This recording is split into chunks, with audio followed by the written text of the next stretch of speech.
Assalamualaikum warahmatullahi wabarakatuh.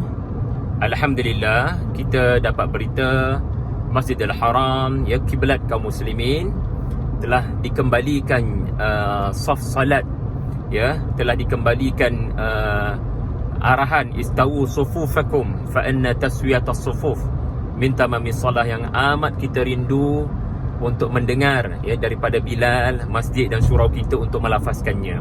Mudah-mudahan masa tu akan datanglah ke Malaysia.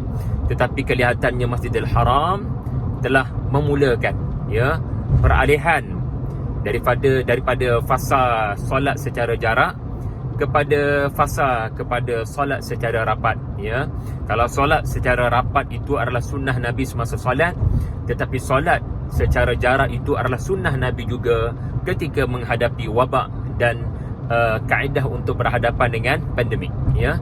Jadi saya bila mendengar berita itu, di sebalik kegembiraan, mudah-mudahan ia akan menjadi inspirasi kepada Malaysia.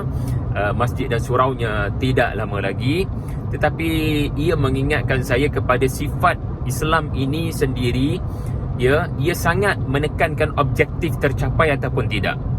Kerana pencapaian objektif sesuatu, hukum fiqh itu berubah, ya.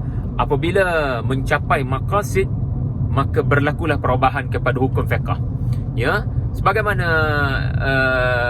pandemik ini sendiri, ketika kita menghadapi wabak yang bersifat pandemik, yang tular, yang mudah merebak dengan cara tertentu seperti sentuhan, duduk berdekatan, maka Islam menunjukkan kaedahnya adalah solat jarak, ya.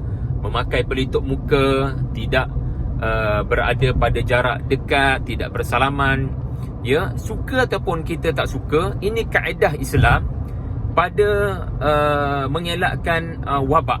Islam tidak jumud dalam situasi-situasi tertentu, tak boleh nak berbincang.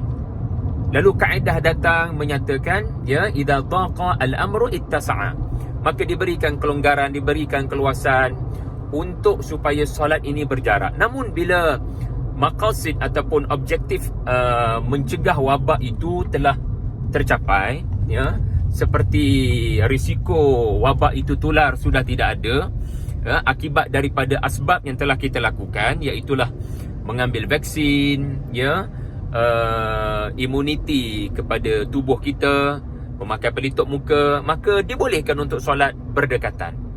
Jadi tidak begitu sempit agama ini, ya. Dahulu begitu, sekarang begini. Dahulu qaul qadimnya begitu, sekarang qaul jadidnya begitu.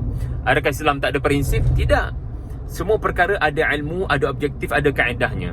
Macam tu juga kebetulan saya 2 hari lepas mengupas surah Muhammad, dan kedudukan surah Muhammad ini berhampiran dengan surah Al-Fatah. Sedangkan kedua-dua surah ini turun dengan peristiwa yang berbeza.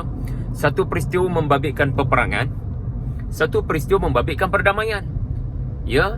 Jadi hukum ni berubah melihat kepada tahap serangan, risiko bahaya.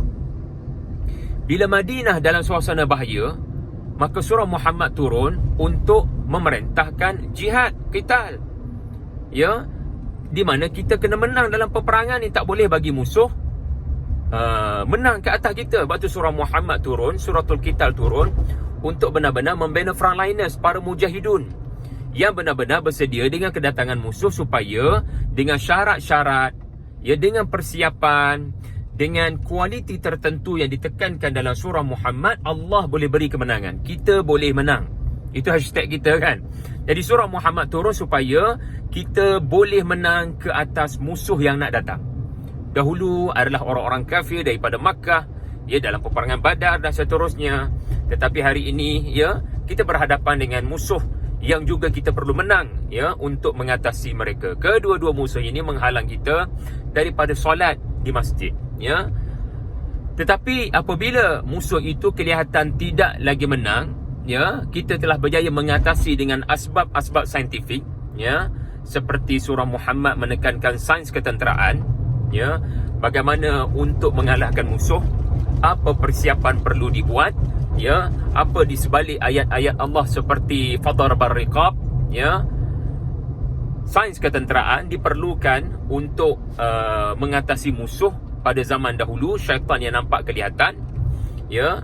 Tetapi dalam situasi hari ini, kita juga perlu kepada sains perubatan untuk mengatasi musuh yang tidak nampak, ya. Alhamdulillah, apabila kita kelihatan sudah berjaya mengatasi dengan sains ataupun dengan ilmu sebagai asbab, maka berlaku perubahan. Boleh kembali solat dengan merapatkan saf, ya, dan bolehnya bersemuka, ya, sebab semua sudah mengambil vaksin. Begitulah juga selepas surah Muhammad, surah yang mana menekankan aspek peperangan, tetapi bila musuh sudah tidak lagi menunjukkan tanda-tanda menentang, memerangi dan membunuh, maka diadakan perdamaian. Ya, kelihatan flip-flop di situ. Kelihatan ada tidak konsisten, tetapi sebenarnya tidak.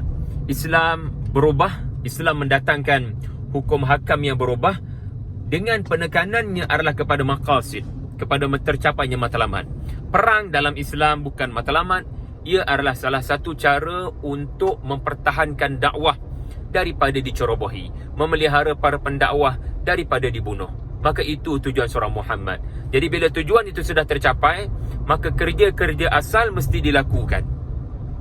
Kerja-kerja berdakwah dan menyebarkan Islam seperti dalam suratul Fatah, di mana perdamaian itu telah melorong kepada dakwah berkembang dengan lebih baik, maka sekarang kita lakukan apa yang sebelum ini kita telah hilang, ya, iaitulah adanya halangan-halangan yang menyebabkan dakwah itu tidak dapat dilakukan. Sekarang halangan itu sudah diangkat, walhamdulillahi rabbil alamin. Kita kembali kepada suasana yang asal, di mana kita dapat merapatkan saf dan dapat kembali merapatkan hati-hati orang-orang beriman dengan kitab Allah, ya, dan sunnah Rasulnya. Wallahu a'lam.